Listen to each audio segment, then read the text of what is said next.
इस्लामाबाद में America Iran के बीच होने वाली दूसरे दौर की वार्ता को लेकर के सस्पेंस गहरा गया है।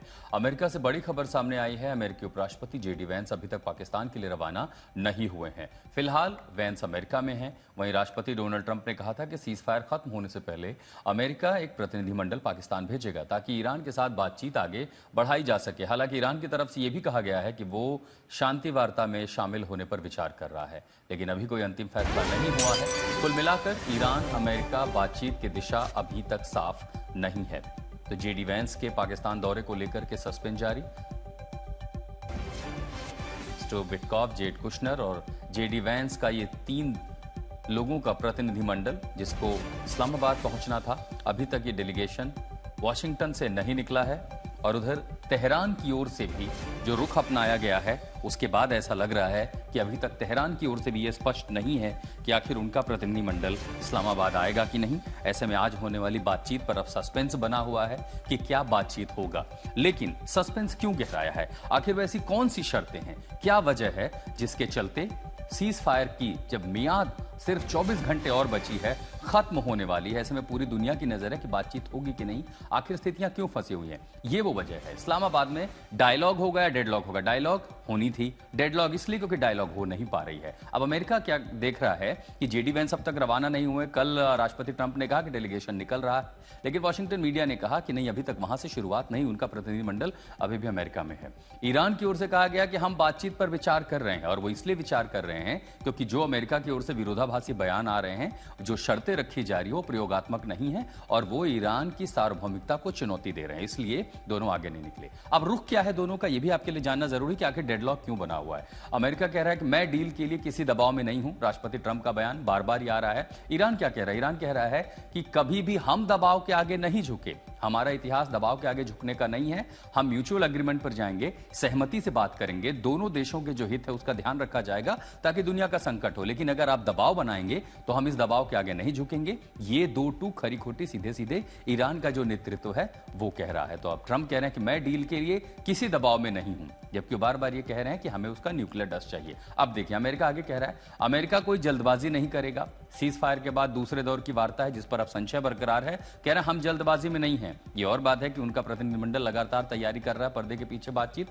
हो रही है। ईरान कह रहा है कि जो ईरान की सुरक्षा के लिए उसके हित में होगा वही फैसला लिया जाएगा, चाहे वो स्टेट ऑफ हॉर्मुज पर नियंत्रण हो या उसके न्यूक्लियर डस्ट को लेकर के हो। अब अमेरिका डील होगी, लेकिन अमेरिका की शर्तों पर होगी, और यही संभवतः डेडलॉक की एक बड़ी वजह है, क्योंकि ईरान कह रहा है कि अमेरिका का रवैया कूटनीति के नियमों के खिलाफ है। कूटनीति में जब बातचीत होती है तो दोनों देशों के हित देखे जाते हैं, बातचीत सार्थक होती है। लेकिन ईरान को लग रहा है कि अमेरिका की जो शर्तें हैं वो न सिर्फ उसके हितों के विरोध में है, उसके खिलाफ है, बल्कि उसकी सार्वभौमिकता को चुनौती दे रहे हैं। अमेरिका कह रहा है डील होगी, लेकिन अमेरिका की शर्तों पर होगी। अब वो कह रहे हैं 2 हफ्तों में हमने आगे की तैयारी कर ली है। अब यह आगे की तैयारी का मतलब क्या है? क्या ईरान ये कह रहा है कि युद्ध विराम की स्थिति में अगर खत्म होती है और ऑपरेशन एपिक फ्यूरी 2 शुरू होता है, ईरान उसके लिए तैयार है?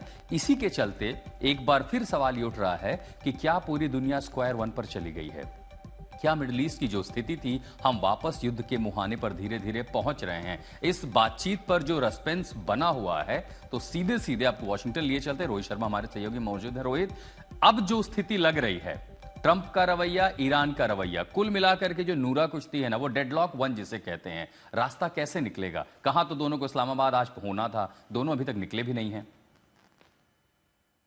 पूरे दिन में वॉशिंगटन डीसी में कंफ्यूजन रही पहले, और मैं थोड़ा सा पीछे लेके जाऊं हमारे ऑडियंस को समझाने के लिए कि किस तरह से सैटरडे को प्रेसिडेंट डोनाल्ड ट्रंप ने कहा कि टॉक्स होने वाली है, संडे को टॉक्स हो सकती है। उन्होंने ये कहा कि जेडी वैंस नहीं जाने वाले टॉक्स को लेके, जो इस्लामाबाद में होगी। फिर ये बयान आया है व्हाइट हाउस के हवाले से कि जेडी वैंस जाने वाले हैं। फिर मंडे को यहाँ पे वॉशिंगटन डीसी में ये बताया गया, प्रेसिडेंट ट्रंप ने कहा कि he is on his way, मतलब जेडी वैंस जो है जा रहे हैं इस्लामाबाद और थोड़े ही घंटों में वो लैंड करने वाले हैं पाकिस्तान। उसके 3 साढ़े 3 घंटे बाद हमने देखा कि किस तरह जेडी वैंस खुद व्हाइट हाउस आ गए, और तब से मीटिंग्स चल रही है वहां पे अमेरिका में। सेनेटर लिंडसे ग्राहम, जो प्रेसिडेंट ट्रंप के काफी करीबी माने जाते हैं, और जो इस वॉर को लेके काफी उन्होंने बहुत बार कहा था प्रेसिडेंट ट्रंप से कि आप वॉर कीजिए, आप ऑपरेशन कीजिए वहां पे ईरान में। अब उनकी एंट्री हो जाती है शाम को। तो माना ये जा रहा था, या है अभी भी फिलहाल, कि अगले दिन ट्यूसडे मॉर्निंग हमारे यहाँ पे यहां से एक डेलीगेशन जाएगा टॉक्स के लिए इस्लामाबाद। लेकिन ईरानियंस जो हैं, अब वो जिस तरह की मैसेजिंग कर रहे हैं, वो बार बार ये कह रहे हैं कि हम इस तरह से नेगोशिएट नहीं कर सकते, आप हमें डरा नहीं सकते, आप हमको धमका नहीं सकते, आप ब्लॉकेट के नाम पे हम साथ नेगोशिएट नहीं कर सकते। तो कहीं ना कहीं जो मैसेजिंग रही है इस पूरे पिछले 3 साढ़े 3 4 दिनों में, काफी कंफ्यूजिंग रही है।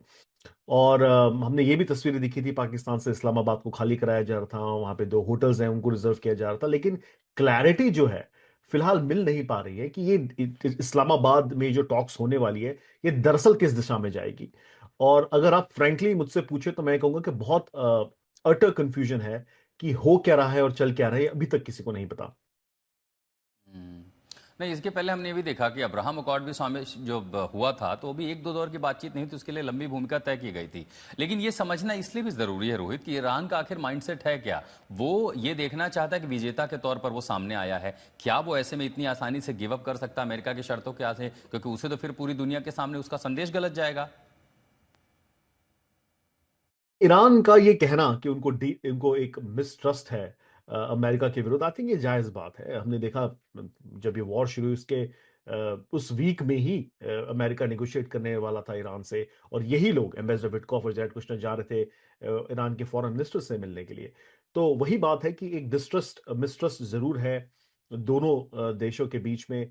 हालांकि प्रेसिडेंट ट्रम्प काफी बुलिश थे एक डील को लेके, और उन्होंने इस तरह के बयान भी दिए इस पिछले हफ्ते में कि ईरान सब कुछ मानने को तैयार हो गया है, अपना यूरेनियम हमें देने को तैयार हो गया है।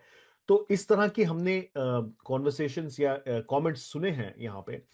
लेकिन अब जिस तरह के हम कमेंट सुन रहे हैं ईरान से जो आ रहे हैं, आई थिंक वो थोड़ा सा बताता है कि जो डिवाइड है दोनों देशों के बीच में उनकी पोजीशंस को लेके, वो काफी बड़ा है फिलहाल। और इस्लामाबाद टॉक्स 2.0 में भी सक्सेस जो है वो निर्भर करेगा कि कौन सी साइड कितना डेस्परेटली चाहती है इस युद्ध को खत्म करने का। प्रेसिडेंट डोनाल्ड ट्रंप ने ये भी कहा था कि एक डील भी साइन हो सकती है इस्लामाबाद में, लेकिन अभी भी हमें नहीं पता कि क्या वजह है कि ये डिले किया गया है चीजों को, और जिस तरह की बयानबाजी हो रही है।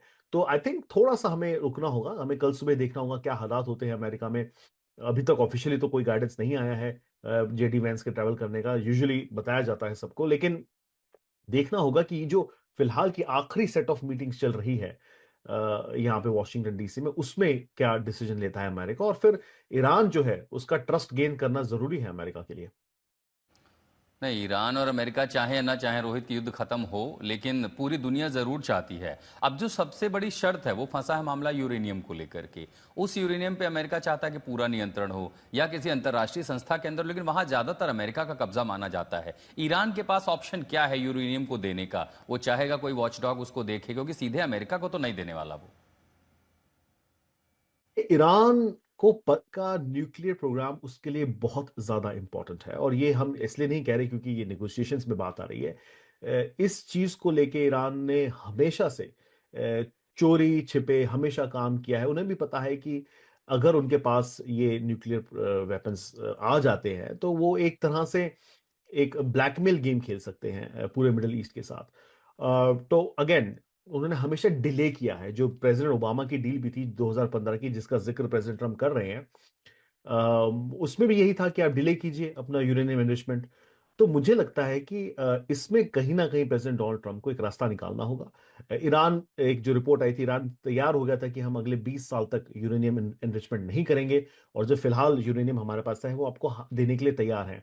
वो एक तरीका हो सकता है शायद नेगोशिएशंस को में इस टॉपिक को आगे ले जाने के लिए।